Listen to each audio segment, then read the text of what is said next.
People of African descent have been involved in classical music since the beginning.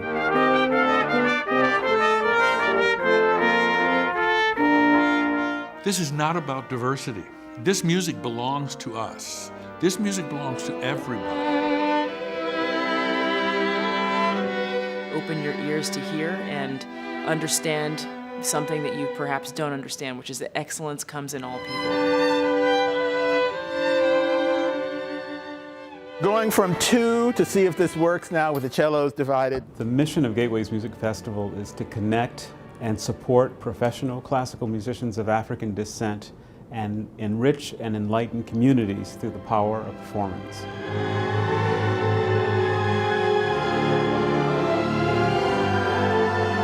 Gateways is growing exponentially. We have 125 musicians now. When I first started with Gateways, maybe the full orchestra was 65, so it's doubled.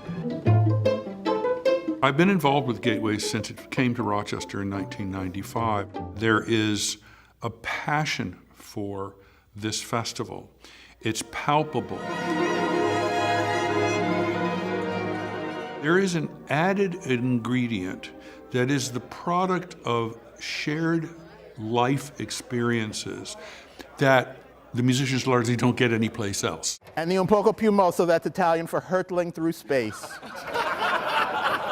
The thing that's most striking about the Gateways Music Festival is when you see a complete stage, a complete symphony orchestra that is entirely African American, because you just never do. And then, of course, to hear it, the level of players is tremendous.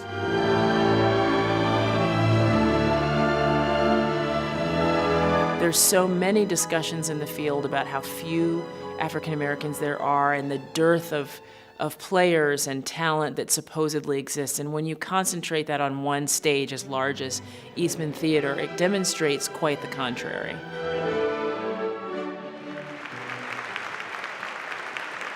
When the Gateways Festival Orchestra walks out on stage, a new line of inquiry or a new conversation is opened with the audience before we've even played a note. Because the backdrop of classical music is that this is a white art form.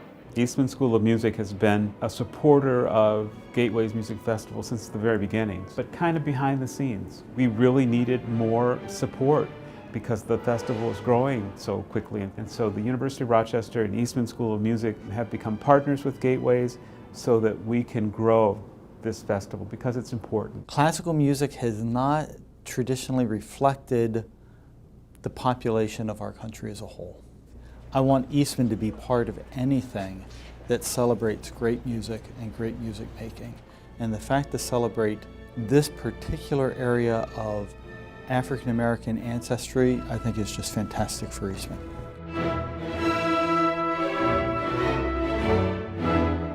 We might be few in numbers where we are, but when I come to Gateways, I'm one of many. There's something so incredibly profound and powerful of seeing other people that look like you know, and do what you do at the level that you do it. You could just feel the love in the room, looking around, people's smiling faces, you know. It's uplifting. I wish I could bottle this up and take it home with me, you know.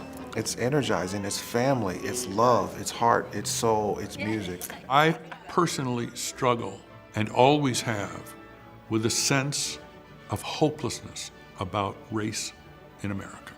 When I see that stage, thinking, no, just maybe, it feels really good to see people on that stage, and it eases my sense of hopelessness.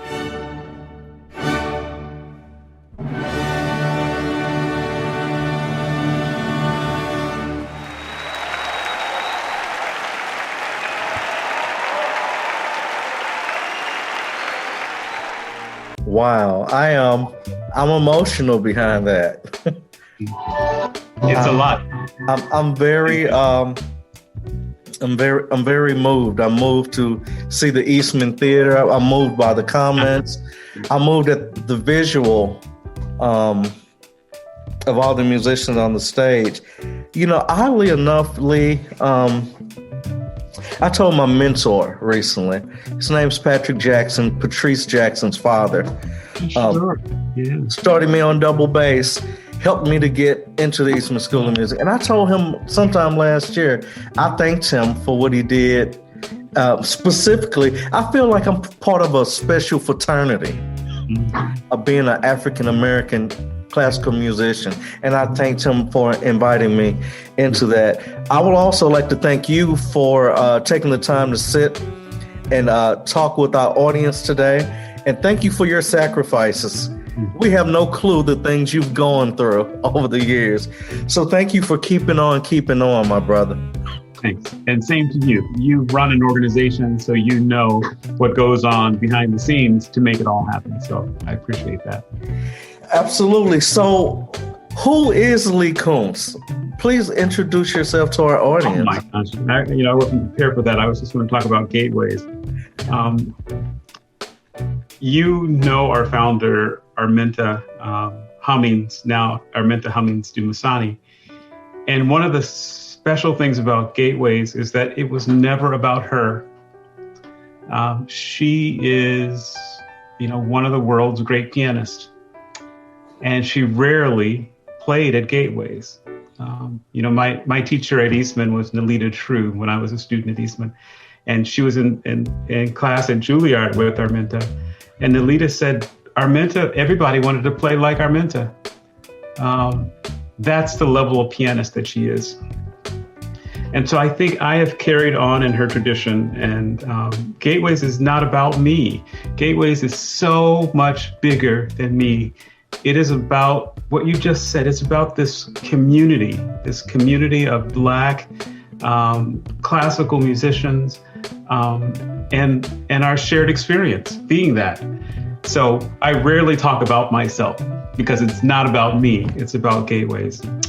I am a pianist from Chicago, south side of Chicago, and I attended the Oberlin Conservatory of Music for piano performance, and then I went to Eastman School of Music for piano performance and literature, and have spent many years as a professional pianist playing in Chicago mostly. And then I kind of went into the world of community arts education and became the director of community relations for the Chicago Symphony, which led me into the world of community music schools. So I came to New York to run the oldest and one of the largest community music schools in the country.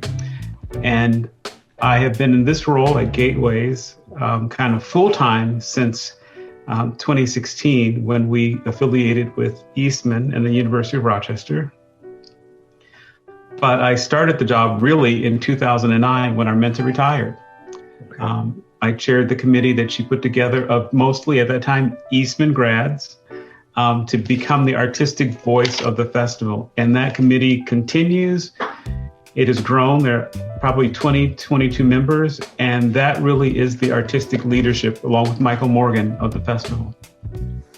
Wow, that's wonderful. So before we get into strictly Gateways, with that stellar resume, why make the switch to Gateways Music Festival? Why take that on?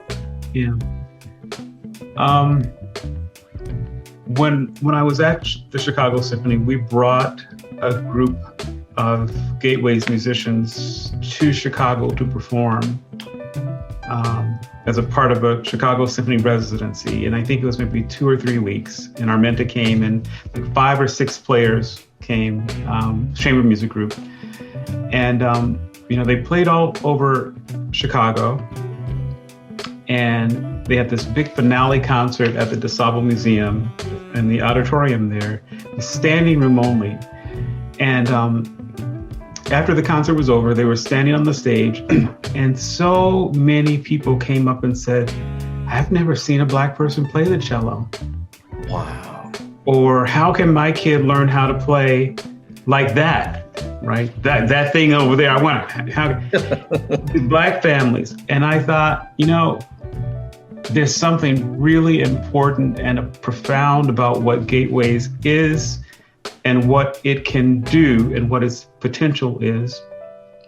And when I was ready to make a change in my life and in my career, I told Paul Burgett, who was probably the dean when you were at Eastman. Was Paul the dean? Yep. He was the dean of students when I was at Eastman. That, I'm thinking that it's time to move on. And, what I'd really like to do is to do Gateways full time. And Paul made it happen. Wow. But I made the change because what we do is so incredibly important. As I said to you earlier, the festival, we bring about 125 musicians, but we turned away almost 200 musicians last year. And that's a point of sadness for us because we realize how desperately Black musicians need the Gateways experience. They need to be in community with folks who look like them, who've gone through the same experiences as them, and play the music at a high level like them. So it is life-saving for Black musicians. Gateways saves people's lives. What that information you just shared also communicated to me is that we're out there. That's right. If you're turning away 200, we're out there. That's exactly right. So let's talk a little bit about the pandemic. I don't really want to date our Right. podcast here. I want to live forever, but it's very pivotal. And what's been going on with the organization during the pandemic and moving forward? Yeah. I think the pandemic has changed life as we know it forever. I think that, the fact that we're having this conversation via Zoom. I started at Eastman in this job and I was commuting back and forth. And in the dean's conference room, there was no TV, there was no monitor. And I kept pushing for that. And I kept pushing my assistant or our office manager to start running our meetings so that we could do Zoom. And she's like, Zoom, what's Zoom? Right? Okay. But this was before the pandemic. Now Zoom is a household word. It's a standard. It's a standard. And I think that, when people say, let's Google something, Zoom will become a verb. Like Xerox, not a photocopy. Those Xerox. That's exactly right. Exactly right. But it's changed the world as we know it. And I think, so for musical institutions, for Gateways, I'll just speak to Gateways, we had our first virtual festival in November. And we got some of the highest ratings on some of the things we did. Like we did a panel, a pre-concert conversation before every event. We had 2 panels and 2 speeches, but people could log in from anywhere. We have people from Texas, people from South Africa, people from New York, everywhere. People were logging into these things. And so I think that the pandemic, while tragic, when over 500,000 people lose their lives, that is tragic. There are things that I think have been beneficial because of the just being separated in this way. And I'll close by saying our musicians meet once every month or so, and of our 20 leadership musicians, and more than half of them came down with the virus. Dear, wow. And I kind of learned about it sporadically. But, they kind of no communication with them for weeks on end. Mm-hmm. And then I think, well, I don't know what's going on. And then they come back and they say, well, I was dealing with this virus. And so of our 20, I would say 11 or 12 of them have had the virus at some point. Wow. That's horrible. And, you're a string player, so you can at least play. But if you're a wind player, it's impossible at this point. Impossible. And it could actually affect your body for many, many years to come. So I have a question for you. Don't get as upset with me when I put this out on the table. With those with that stunning data from the virtual experience, do you see possibly Gateways expanding in the near future to having 2 events per year, one virtual and the virtual leading up to the in-person? I think that's a terrific idea. I think that we are going to change, and I think what will happen is, one, Gateways will eventually become a year-round thing. So 12 months out of the year. We already have a brass collective that tours. We want a string group that tours, because the importance of seeing Black classical musicians cannot be overestimated. You can hear it, but you got to see those musicians. Got to see them. So the only way to do that is to get out there. So what I think is going to happen for Gateways and most organizations is that it's going to be both. You're going to have live and the opportunity to do the, kind of remote virtual thing. It's going to be both and. I think that's the way on out, from here on out. I don't want to call Gateways a well-kept secret because it's not a secret. There's always a push for the exposure so people can understand what's happening and what has been happening. Will you please speak to that as far as what occurs over the 5 or 6 days once a year at an actual festival? Yeah, that's a great question. And I agree with you. We are a well-kept secret in many ways. And it's not by accident. We were talking about our founder. Gateways was never about her. It was always about the music and the musicians. She could care less about marketing and communications. For her, and you know her, so you know what I'm talking about. Very direct. Very direct. Words. That's right. Didn't mince words. And, it was about the music and the musicians. And there are other organizations and other festivals that I have high regard for, but they are masterful promoters. Right? And our Armenta was never about that. And so I think we've suffered in some ways because we didn't have that kind of written into our DNA.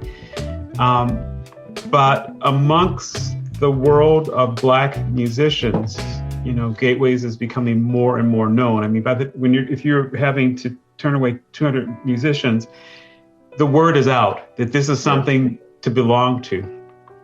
And our next festival will be in New York City, and it's kind of our coming out party. We are here. And after that, it is likely that our future will be on the road. So, 1 year we might be in St. Louis, right? Bring the entire 6-7 days to St. Louis, or Washington, D.C., or Atlanta, or L.A. We'll retain our home in Rochester because Rochester has been good to Gateways. Gateways would not exist today, I guarantee you, without the support, especially of the Black community in Rochester. So, but we want to bring them with us, right? Yes. So when we go to New York City in 2022, we're organizing a tour for our family, our entire family, to come with us and be a part of that. Wow, that's amazing. Tell us, are you able to speak a little bit more about that opportunity that's coming up in New York City? Yeah. I can't say a lot about it yet because the venue has to make their official announcement first. But it is, as I said, Gateway's coming out party in many, many ways on the world's, I would say, most famous stage. And for this small little organization founded by a Black woman in the basement of a church in Winston-Salem, North Carolina, so one day, in just about a year, to be on this major stage is quite a testament to our Armenta and to this way we have in the Black community of making a way out of no way. And that is what Gateways has been. We've made a way out of no way. And we have a lot to be grateful for, a lot to be thankful for. Absolutely. So for those who are going to watch the broadcast, what is the best way for someone to get involved? I know financial contributions are always one way to really support the cause, but what about that marketing student who's just graduated from the HBCU to say, hey, well, I don't have a lot of time, but I would be committed to helping with social media. How can someone get involved? You're giving my speech right now. Certainly donations are always needed and always welcome. We could always use the support. We've always operated on the shoestring. But there are many ways to get involved. And I think that marketing and communication is one of the most important ways. Our social media presence is hugely important. Managing the website, hugely important, which needs a complete redesign right now. And as we move toward this big opportunity in New York City, the media and the communications and the PR around that will be significant. And so I think you've just hit the nail on the head. That is probably one of our greatest needs right now. Absolutely. I just want to thank you again for taking a few moments out of your busy schedule to chat with us. Do you have any final thoughts before we log off? No, I would love to know more about, at some point soon, your Gateways Outreach Program. The fact that we share a name almost is really extraordinary. And an alma mater. And an alma mater, exactly. I would love to find a way for us to connect with you and your program. Absolutely. Thank you so much. Thank you very much.